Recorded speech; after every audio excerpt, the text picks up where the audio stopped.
Samantala, mula sa Senado, alamin natin ngayon ang pagbubukas ng 20th Congress sa Kamara. Ihahatid sa atin yan sa sentro ng balita ni Mela Lesmoras, live.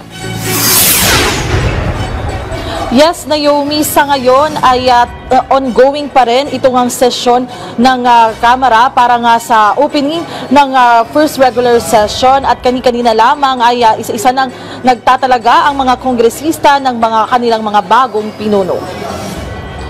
Dahil sa kanyang galing sa pamumuno at magandang pamamalakad nitong 19th Congress, muling iniluklok ng mga kongresista si Leyte 1st District Representative Martin Romualdez bilang House Speaker ng 20th Congress.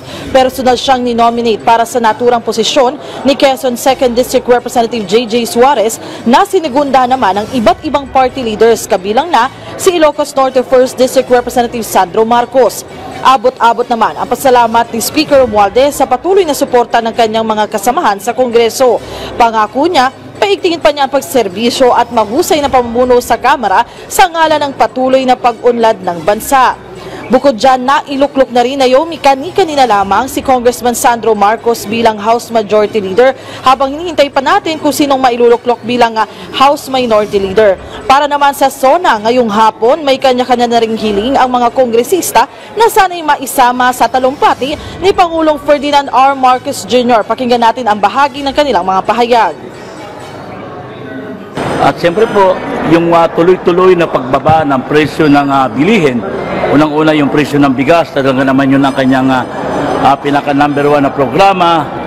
At sana ang ating pinakikiusap sa ating Pangulo na hindi lamang sa Kadiwa Center o mga Kadiwa o mga National Irrigation Area ilalagay ang pagbaba ng presyo ng bigas, kundi maramdaman ito sa pamilihang bayan o sa mga public market mismo. Yung mga nakaka-apekto sa mga pang-araw-araw na buhay ng masang Pilipino. Flood control po ba? Dapat continuing, saka massive ang implementasyon ng flood control program natin. At tingnan natin, hintayin natin. Huwag naman natin preempt, di ba?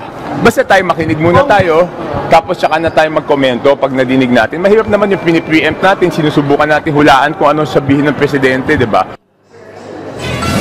Naomi, sa ngayon nga ay nagpapatuloy itong sesyon ng Kamara at inaasahan natin na pagkatapos ng sesyon, magkakaroon sila ng break bago naman yung joint session mamaya ng Senado at Kamara para sa State of the Nation address ni Pangulong Ferdinand R. Marcos Jr. At Naomi, maidagdag ko na lamang din, kanina bago tayo umere ay kabilang pa sa nailuklok na sa plenaryo ang bagong House Senior Deputy Speaker na si Congressman J.J. Suarez. At ngayon, inaabangan nga natin kung sino pa yung mga bagong mailuluklok dito sa Kamara sa ilalim ng 20th Congress. Naomi? Mela, bukod sa majority block, may mga kongresista din bang nagdeklara na sila ay magiging independent? Naomi, kanina nga sa botohan ng para sa House Speakership post, very telling ito dahil kung sino hindi boboto dito nga kay para sa speakership post ay sila ay otomatiko nga magiging miyembro ng minority block. Pero may mga kongresista na nag-signify na gusto nilang maging independent tulad na lamang ni Navota City Representative Toby Chanco, gayon din si Davao Representative Isidro Ungab. Ang sinasabi nga nila, hindi sila din mapapabilang sa minority block, hindi sila bumoto sa majority at hindi rin sila mapapabilang sa minority block, kundi sila ay magiging independent. So Naomi, sa ngayon, inaabangan natin yung mga magiging takbo pa ng sesyon dito nga sa plenaryo para sa iba pang updates. Naomi? Maraming salamat, Mela Lesmoras.